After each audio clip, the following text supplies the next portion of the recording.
everyone, and welcome back for another deep dive. Today we're going to be talking about personal finance. Okay. We're going to be tackling Dave Ramsey's The Total Money Makeover. Right. We've got some excerpts that we'll be looking at today that really kind of break down his key points about ditching debt and building wealth. And our mission today is to give you some actionable takeaways that you can use right now in your life, wherever you are in your financial journey. Sounds good. What I think is interesting about Ramsey is that he doesn't shy away from kind of the uncomfortable truth. Debt is so normalized for so many of us. Totally. That it's almost presented as a given. Yeah. You know, credit cards, loans, buy now, pay later schemes, they're everywhere. It's true. It's almost like we're expected to be in debt. Exactly.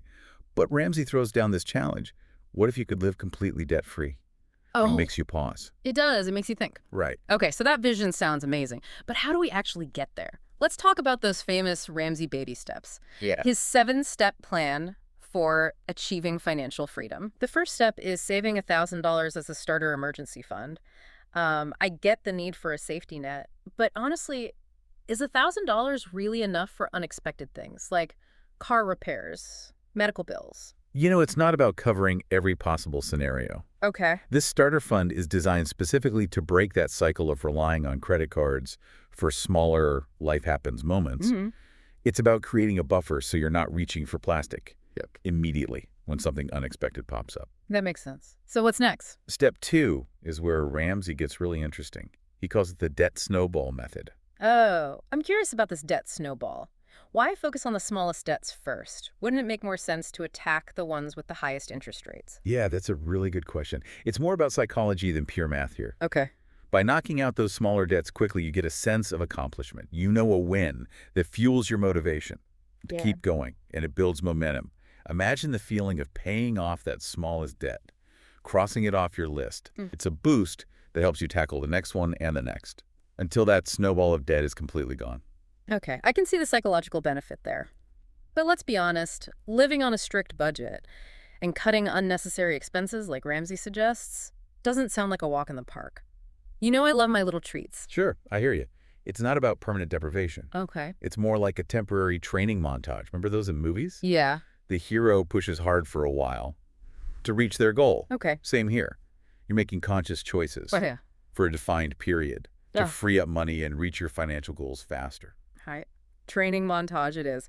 So we've tackled those immediate financial fires. We built up our starter emergency fund. What's the next step in this journey? Step 3 is building a fully funded emergency fund, this time aiming for 3 to 6 months of living expenses. Okay. This is your financial fortress against job loss, serious illness, or anything that could disrupt your income for an extended period. So this is different from that initial $1,000. This is the big one. Exactly. Think of the starter fund as your first line of defense, and the fully funded emergency fund as the fortified walls of your financial castle. It's about building resilience. Resilience, got it. What comes after we've built up our financial fortress? Step 4 is where we start looking towards the future. It's about investing 15% of your income for retirement. Okay. Now, I know retirement might seem ages away, but this is where Ramsey emphasizes something crucial. Let me guess. Compound interest. You got it. Yeah. He's adamant about starting early because of the power of compound interest. It's like a snowball rolling downhill. The earlier you start, the bigger that snowball gets over time. Even small amounts invested consistently can grow significantly. Imagine a small snowball at the top of a hill. As it rolls down, it picks up more snow, growing bigger and bigger. That's compound interest. Your money earns interest. Then that interest earns more interest, and so on. Oh. The longer it rolls, the bigger it gets. So even if I can only invest a little bit right now, it's still worth starting. Absolutely.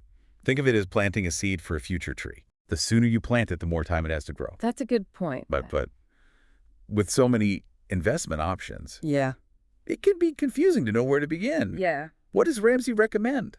He emphasizes understanding your investments and avoiding those get-rich-quick schemes, right? Exactly. I know he's a big fan of mutual funds and index funds, but I'm not even sure what those are. What are they exactly? Think of them as baskets of stocks or bonds managed by professionals. Okay. They allow you to diversify your investments, not putting all your eggs in one basket, so to speak, without needing to become a stock market expert yourself. Right. Now, Ramsey generally leans towards more traditional, lower-risk investment vehicles.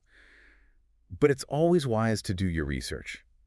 And maybe even consult with a financial advisor to figure out the best approach for your specific situation. Yeah, After all, everyone's financial goals and risk tolerance are different. very true. Okay, so we've got our emergency fund. We're investing for retirement. What happens next in these baby steps? Well, step 5 is about taking that final leap to true financial freedom, paying off your mortgage early. Oh, wow. Imagine owning your home outright. No more monthly mortgage payments. That must feel amazing. Yeah, it's incredible, right? No more worrying about that big monthly expense, so no debt house paid off. What about steps 6 and 7? That's where things get exciting. Okay. Steps 6 and 7 are all about building wealth Mm. and giving generously, leaving a legacy, as Ramsey calls it. Mhm. It's about reaching a point where your money works for you, allowing you the freedom to pursue your passions, support causes you care about, and maybe even help future generations. Wow, that's inspiring. It's not just about personal financial security, Yeah. but also about making a positive impact on the world around us. Exactly. But it all starts with those first few steps, right? Absolutely. Building that strong foundation. The baby steps provide the roadmap, Mm. but it's the daily habits and mindset shifts that truly make the difference. And that brings us to the practical tips that Ramsey offers for incorporating these principles into everyday life. We can dig into those after we hear from our sponsors. We'll be right back to dive into the specifics of how to make those baby steps work for you. And we're back, ready to dive into those practical tips that Dave Ramsey offers to help us incorporate his financial principles into our everyday lives. Okay. I'm particularly intrigued by this concept of zero-based budgeting. It sounds intense, like every dollar is on a mission. Yeah, it's more about intentionality than intensity. Okay. With zero-based budgeting, you're giving every dollar a job, whether it's rent, groceries, savings, or even a little fun money. Yeah. You're deciding where each dollar goes before the month begins. So it's about being in control, not letting money just vanish without a plan. I'm definitely guilty of that sometimes. We've all been there. And one of the tools Ramsey suggests to make this budgeting process more tangible is the envelope system. Have you heard of it? Yeah, it's the one where you use actual cash instead of cards, right? Exactly. I have to admit I'm a bit skeptical about this one. It seems a bit old school in today's digital world. I mean, who even carries cash anymore? I get it. It does seem a bit counterintuitive in our increasingly cashless society, but there's a psychological element at play here. Studies have shown that people tend to spend less when using cash because it creates a more tangible sense of loss. Oh. Think about it. Handing over physical bills feels different than tapping your phone or swiping a card. That's actually a good point. It's easier to overspend when you're not physically seeing the money leave your hands. So how would you even use the envelope system these days? I can't imagine stuffing cash into envelopes for every single expense category. You don't have to go full-on analog. There are modern adaptations. Okay. Think budgeting apps that mimic the system. You allocate money to digital envelopes and track your spending accordingly. Some even let you link your bank accounts and credit cards for automatic tracking, keeping it convenient. So you get the psychological benefits of the envelope system without actually having to carry around wads of cash. Exactly. I like it. Okay. So besides budgeting and using cash mindfully, what other practical tips does Ramsey offer? One that really resonates is focusing on needs versus wants. It's not about denying yourself joy, but about making conscious choices, prioritizing essential expenses over those little luxuries that can drain your budget without you even realizing it. I'll be honest, I'm a bit skeptical about this needs versus wants thing. Doesn't everyone deserve a little treat now and then? Okay. How strict does Ramsey really expect people to be? He's not advocating for a life devoid of all joy. Okay. It's about recognizing that temporary sacrifices can lead to long-term rewards. Think of it like training for a marathon. You might have to cut back on certain indulgences during training, Yeah. but the feeling of accomplishment when you cross that finish line Yeah. makes it all worthwhile. Okay, that makes sense. It's about aligning your spending with your goals. So are we just supposed to deprive ourselves forever? Not at all. Remember, the goal is financial freedom. Once you've reached your goals, you can enjoy those little indulgences guilt-free, knowing you've earned them. It's about finding a balance and making choices that align with your values and long-term financial well-being. Speaking of finding a balance, how does Ramsey approach the idea of having fun while still sticking to his plan? I mean, life can't be all about saving and paying off debt, right? You're right. Life is meant to be enjoyed. Ramsey acknowledges this and actually encourages people to have fun, but to do it within the boundaries of their budget. It's about finding creative and affordable ways to enjoy life. without going into debt. So instead of those expensive dinners out every weekend, maybe it's exploring free events in your city or having a potluck dinner with friends. Exactly. It's about being resourceful Yeah. and finding joy in the simple things. It might even lead you to discover new passions and hobbies you wouldn't have considered before. That's a great point. It's easy to get caught up in the consumerist mindset of, I need to spend money to have fun. But there's so much joy to be found in experiences that don't break the bank. And that's a key part of Ramsey's message. It's not about deprivation, but about intentionality, making choices that align with your values and goals. I think that's what I find so compelling about his approach. It's about empowering yourself to take control of your finances, not letting them control you. It reminds me of those success stories Ramsey shares in his book, the ones where people from all walks of life turn their financial lives around by following his plan. Those stories are incredibly inspiring, aren't they? They are? Like the one about the couple who paid off $100,000 of debt Yeah. in just 5 years Wow.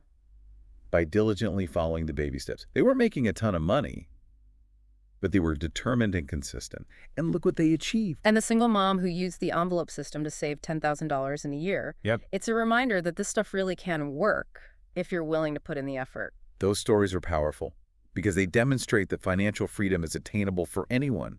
It's not about luck or circumstance. It's about making a choice and taking action. It's about shifting your mindset, right? Moving from feeling overwhelmed and stuck to taking control and creating the financial future you want. You nailed it. It's about believing that change is possible. Yeah. And then taking those tangible steps to make it happen. And on that note of inspiration and empowerment, let's take a quick break and then wrap up our deep dive with some final takeaways and a thought-provoking question to leave our listeners pondering. We're back and ready to wrap up our deep dive into Dave Ramsey's The Total Money Makeover. We've covered a lot of ground from the baby steps to those practical tips for daily life. It's clear that Ramsey's approach is all about taking action and making real lasting changes. Yeah. But I think one of the most powerful takeaways for me has been those success stories we talked about. They really are inspiring, aren't they? Real people who transform their financial lives by following Ramsey's plan. Yeah. It's proof that this stuff actually works. Exactly. It's not just theory. Yeah. It's people achieving real financial freedom. It's like, okay, if they can do it, maybe I can too. Right. So as we wrap up, what's the one key takeaway you'd want our listeners to remember? I think it's this. Ramsey's plan isn't some magic formula or get-rich-quick scheme. It's about discipline, consistency, and a willingness to make gradual changes to your financial habits. The baby steps work because they provide that clear, step-by-step roadmap. But it's the commitment to the journey that makes all the difference. It's like training for that marathon we talked about. You need a plan, but you also need the dedication to follow through. I love that analogy. It's not about sprinting to the finish line. It's about pacing yourself and building those healthy habits for the long haul. Yeah. So let me ask you this. Imagine our listener is a young professional, just got their first big raise. Okay. What would Dave Ramsey advise them to do with that extra money? Yes. Prioritize paying down debt, boosting that emergency fund, maybe even start investing. What do you think? That's a great question. Yeah. And one that many young professionals face. Knowing Ramsey, he'd probably advise a combination of all three. Emphasizing debt reduction as a top priority. Remember the debt snowball we talked about? Yeah. That feeling of accomplishment when you knock out those smaller debts can be a huge motivator to keep going. Then he'd likely suggest bolstering that emergency fund to provide a sense of security and prevent falling back into debt if unexpected expenses arise. Makes sense. And finally, yes, definitely start investing. Even small amounts consistently invested can have a remarkable impact over time, thanks to the magic of compound interest. It's all about finding that balance, right? Enjoying life today while setting yourself up for a secure future. Exactly. And speaking of finding balance, let's talk about the idea of fun. Does following Ramsey's plan mean giving up on all the fun things in life? Absolutely not. Ramsey acknowledges that life is meant to be enjoyed. He actually encourages people to have fun, but to do so within the boundaries of their budget. It's about getting creative and finding affordable ways to enjoy yourself. Maybe it's swapping those expensive dinners out for potluck nights with friends, exploring free events in your city, or discovering new hobbies that don't break the bank. There's so much joy to be found in experiences that don't require spending a ton of money. That's such a good point. It's easy to fall into that trap of thinking, I need to spend money to have fun. Right. But there's so much richness in life that doesn't cost a thing. So to wrap things up, What's the final thought you want to leave our listeners with? Something that will stick with them long after they finish this deep dive. I'd say this. Don't let your current financial situation define you. You have the power to change it. Take inspiration from those success stories we discussed. If they can achieve financial freedom, you can too. It starts with believing it's possible, and then taking those first, sometimes small steps. Remember, even a small snowball rolling consistently can become an unstoppable force. That's a fantastic point to end on. It's not about perfection, it's about progress. Taking those small steps, consistently building those healthy habits, and eventually watching that snowball of financial freedom grow. And for those who want to dive even deeper into Ramsey's strategies, we highly encourage you to check out the Total Money Makeover yourself. You won't regret it. Until next time, keep learning, keep exploring, and keep those financial snowballs rolling.